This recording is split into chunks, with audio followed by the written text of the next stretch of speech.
Welcome. A pleasure to be with you this chilling October evening. Tonight, we will be reading part 1 of The Call of Cthulhu by H.P. Lovecraft.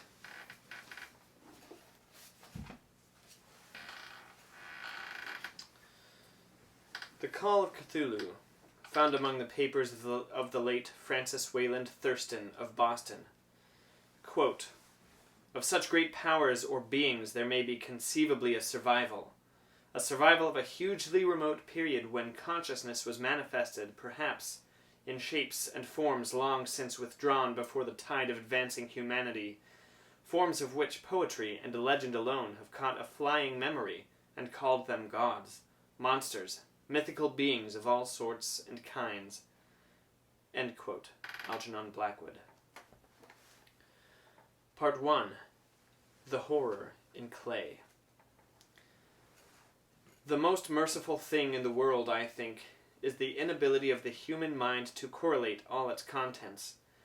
We live on a placid island of ignorance, in the midst of black seas of infinity, and it was not meant that we should voyage far.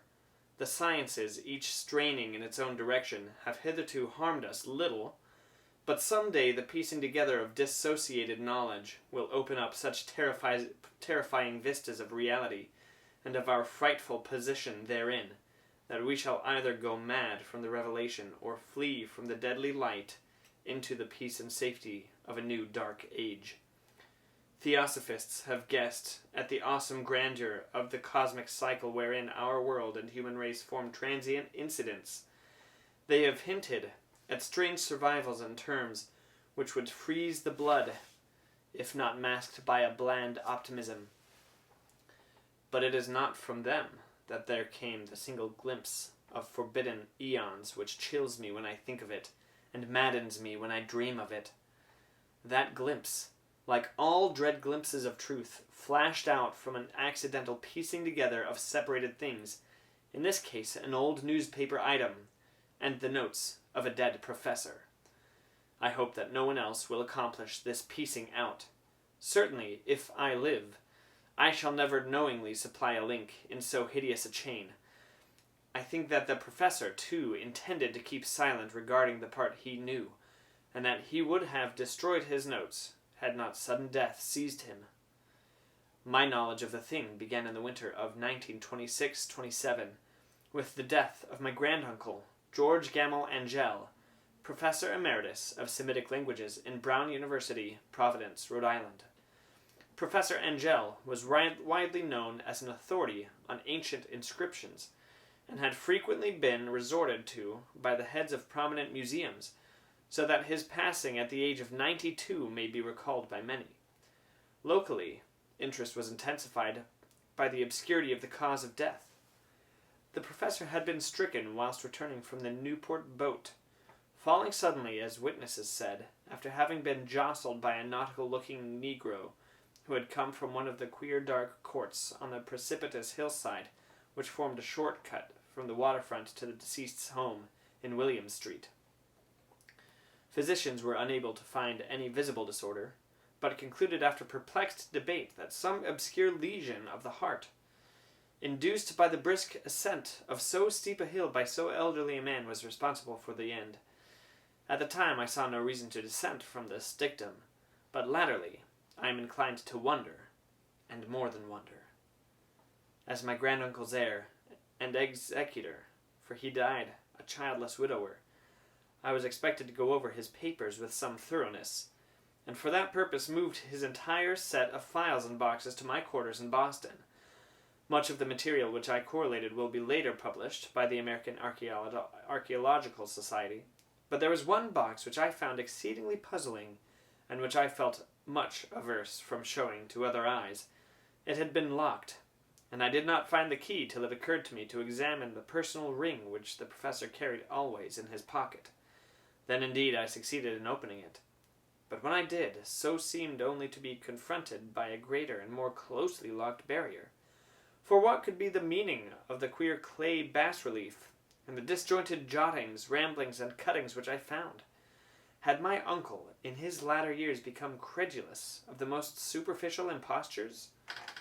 I resolved to search out the eccentric sculptor responsible for this apparent disturbance of an old man's peace of mind. The bas-relief was a rough rectangle less than an inch thick and about 5 by 6 inches in area, obviously of modern origin. Its designs, however, were far from modern in atmosphere and suggestion, for although the vagaries of cubism and futurism are many and wild, they do not often reproduce that cryptic regularity which lurks in prehistoric writing. And writing of some kind the bulk of these designs seems certainly to be, though my memory, despite much familiarity with the papers and collections of my uncle, failed in any way to identify this particular species or even to hint at its remotest affiliations. Above these apparent hieroglyphs was a figure of evidently pictorial intent, though its impressionistic execution forbade a very clear idea of its nature. It seemed to be a sort of monster, or symbol representing a monster, of a form which only a diseased fancy could conceive. If I say that my somewhat extravagant imagination yielded simultaneous pictures of an octopus, a dragon, and a human caricature, I shall not be unfaithful to the spirit of the thing. A pulpy, tentacled head surmounted a grotesque and scaly body with rudimentary wings, but it was the general outline of the whole which made it most shockingly frightful. Behind the figure was a vague suggestion of a cyclopean architectural background. The writing accompanying this oddity was, aside from a stack of press cuttings, in Professor Angel's most recent hand, and made no pretense to literary style. What seemed to be the main document was headed Cthulhu Cult, in characters painstakingly printed to avoid the erroneous reading of a word so unheard of. The manuscript was divided into 2 sections, the first of which was headed 1925, Dream and Dream Work of H.A. Wilcox, 7 Thomas Street, Providence, Rhode Island, and the second, Narrative of Inspector John R. LeGrasse, 121 Bienville Street, New Orleans, Louisiana, at 1908 AAS meeting, the notes on same, and Professor Webb's account. The other manuscript papers were all brief notes, some of them accounts of the queer dreams of different persons, some of them citations from theosophical books and magazines, notably W. Scott Eliot's Atlantis and the Lost Lemuria, and the rest comments on long surviving secret societies and hidden cults, with references to passages in such mythological and anthropological sourcebooks as Fraser's Golden Bough and Miss Murray's Witch Cult in Western Europe. The cuttings largely alluded to outre, mental illnesses, and outbreaks of group folly or mania in the spring of 1925. The first half of the principal manuscript told a very peculiar tale. It appears that on March 1st, 1925, a thin, dark young man of neurotic and excited aspect had called upon Professor Angel bearing the singular clay bas-relief, which was then exceedingly damp and fresh. His card bore the name of Henry Anthony Wilcox, and my uncle had recognized him as the youngest son of an excellent family slightly known to him, who had latterly been studying sculpture at the Rhode Island School of Design and living alone at the Fleur-de-Lis building near that institution. Wilcox was a precocious youth of known genius but great eccentricity, and had from childhood excited attention through the strange stories and odd dreams he was in the habit of relating. He called himself psychically hypersensitive, but the staid folk of the ancient commercial city dismissed him as merely queer. Never mingling much with his kind, he had dropped gradually from social visibility, and was now known only to a small group of aesthetes from other towns. Even the Providence Art Club, anxious to preserve its conservatism, had found him quite hopeless. On the occasion of the visit, ran the professor's manuscript, the sculptor abruptly asked for the benefit of his host's archaeological knowledge in identifying the hieroglyphs on the bas-relief. He spoke in a dreamy, stilted manner which suggested pose and alienated sympathy, and my uncle showed some sharpness in replying, for the conspicuous freshness of the tablet implied kinship with anything but archaeology.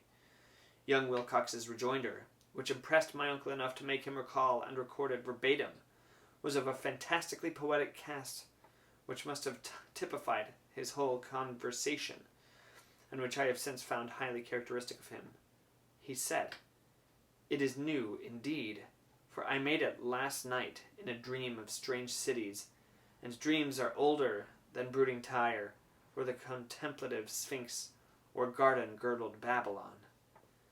It was then that he began that rambling tale which suddenly played upon a sleeping memory and won the fevered interest of my uncle. There had been a slight earthquake tremor the night before, the most considerable felt in New England for some years, and Wilcox's imagination had been keenly affected. Upon retiring, he had had an unprecedented dream of great cyclopean cities of Titan blocks and sky-flung monoliths, all dripping with green ooze and sinister with latent horror. Hieroglyphs had covered the walls and pillars, and from some undetermined point below had come a voice that was not a voice, a chaotic sensation which only fancy could transmute into sound, but which he attempted to render by the almost unpronounceable jumble of letters, Cthulhu Phtagon. This verbal jumble was the key to the recollection which excited and disturbed Professor Angell. He questioned the sculptor with scientific minuteness, and studied with almost frantic intensity the bas-relief on which the youth had found himself working. Chilled, and clad only in his night clothes, when waking had stolen bewilderingly over him, my uncle blamed his old age, Wilcox afterwards said, for his slowness in recognizing both hieroglyphs and pictorial design. Many of his questions seemed highly out of place to his visitor, especially those which tried to connect the latter with strange cults or societies, and Wilcox could not understand the repeated promises of silence which he was offered in exchange for an admission of membership in some widespread mystical or paganly religious body. When Professor Angell became convinced that the sculptor was indeed ignorant of any cult or system of cryptic lore, he besieged his visitor with demands for future reports of dreams. This bore regular fruit, for after the first interview the manuscript records daily calls of the young man, during which he related startling fragments of nocturnal imagery whose burden was always some terrible cyclopean vista of dark and dripping stone, with a subterrene voice or intelligence shouting monotonously in enigmatical sense impacts, uninscribable save as gibberish. The two sounds most frequently repeated are those rendered by the letters Cthulhu and Relaya. On March 23rd, the manuscript continued. Wilcox failed to appear, and inquiries at his quarters revealed that he had been stricken with an obscure sort of fever and taken to the home of his family in Waterman Street. He had cried out in the night, arousing several other artists in the building, and had manifested since then only alternations of unconsciousness and delirium. My uncle at once telephoned to the family, and from that time forever kept close watch of the case, calling often at the Thayer Street office of Dr. Toby, whom he learned to be in charge. The youth's febrile mind, apparently, was dwelling on strange things, and the doctor shuddered now and then as he spoke of them. They included not only a repetition of what he had formerly dreamed, but touched wildly on a gigantic thing miles high, which walked or lumbered about. He at no time fully described this object, but occasional frantic words, as repeated by Dr. Toby, convinced the professor that it must be identical with the nameless monstrosity he had sought to depict in his dream sculpture. Reference to this object, the doctor added, was invariably a prelude to the young man's subsidence into lethargy.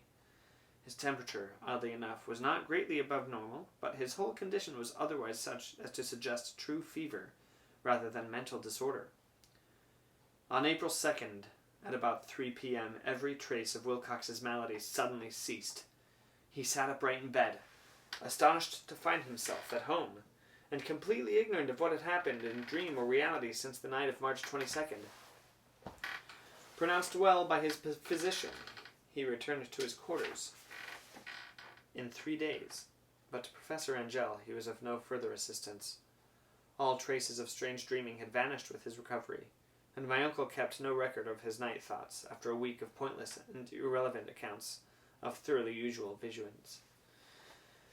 Here the first part of the manuscript ended, but references to certain of the scattered notes gave me much material for thought, so much, in fact, that only the ingrained skepticism then forming in my philosophy can account for my continued distrust of the artist. The notes in question were those descriptive of the dreams of various persons covering the same period as that in which young Wilcox had had his strange visitations. My uncle, it seems, had quickly instituted a prodigiously far-flung body of inquiries amongst nearly all the friends whom he could question without impertinence, asking for nightly reports of their dreams and the dates of any notable visions for some time past. The reception of his request seems to have been varied, but he must, at the very least, have received more responses than any ordinary man could have handled without a secretary. This original correspondence was not preserved, but his notes formed a thorough and really significant digest. Average people in society and business, New England's traditional salt of the earth, gave an almost completely negative result, though scattered cases of uneasy but formless nocturnal impressions appear here and there, always between March 23rd and April 2nd, the period of young Wilcox's delirium. Scientific men were little more affected, though 4 cases of vague description suggest fugitive glimpses of strange landscapes, and in one case there is mentioned a dread of something abnormal. It was from the artists and poets that the pertinent answers came, and I know that panic would have broken loose had they been able to compare notes. As it was, lacking their original letters, I half suspected the compiler of having asked leading questions, or of having edited the correspondence in corroboration of what he had latently resolved to see. That is why I continued to feel that Wilcox, somehow cognizant of the old data with which my uncle had possessed, had been imposing on the veteran scientist. These responses from aesthetes told a disturbing tale. From February 28th to April 2nd, a large proportion of them had dreamed very bizarre things, the intensity of the dreams being immeasurably the stronger during the period of the sculptor's delirium. Over a fourth of those who reported anything reported scenes and half-sounds, not unlike those which Wilcox had described, and some of the dreamers confessed acute fear of the gigantic nameless thing visible toward the last. One case, which the note describes with emphasis, was very sad. The subject, a widely known architect with leanings toward theosophy and occultism, went violently insane on the date of young Wilcox's seizure, and expired several months later, after incessant screamings to be saved from some escaped denizens of hell. Had my uncle referred to these cases by name instead of merely by number, I should have attempted some corroboration and personal investigation, but as it was, I succeeded in tracing down only a few. All of these, however, bore out the notes in full. I have often wondered if all the objects of the professor's questioning felt as puzzled as did this fraction. It is well that no explanation shall ever reach them. The press cuttings, as I have intimated, touched on cases of panic, mania, and eccentricity during the given period. Professor Angell must have employed a cutting bureau, for the number of extracts was tremendous, and the sources scattered throughout the globe. Here was a nocturnal suicide in London, where a lone sleeper had leaped from a window after a shocking cry. Here, likewise, a rambling letter to the editor of a paper in South America, where a fanatic deduces a dire future from visions he has seen. A dispatch from California describes a theosophist colony as donning white robes en masse for some glorious fulfillment which never arrives, whilst items from India speak guardedly of serious native unrest toward the end of March. Voodoo orgies multiply in Haiti, and African outposts report ominous mutterings.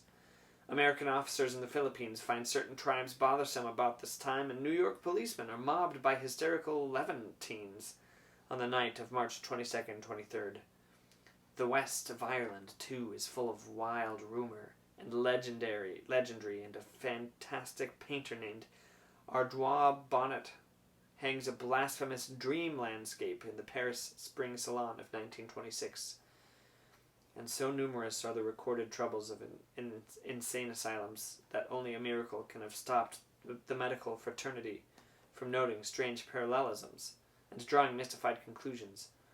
A weird bunch of cuttings, all told, and I can at this date scarcely envisage the callous rationalism with which I set them aside. But I was then convinced that young Wilcox had known of the older matters mentioned by the professor.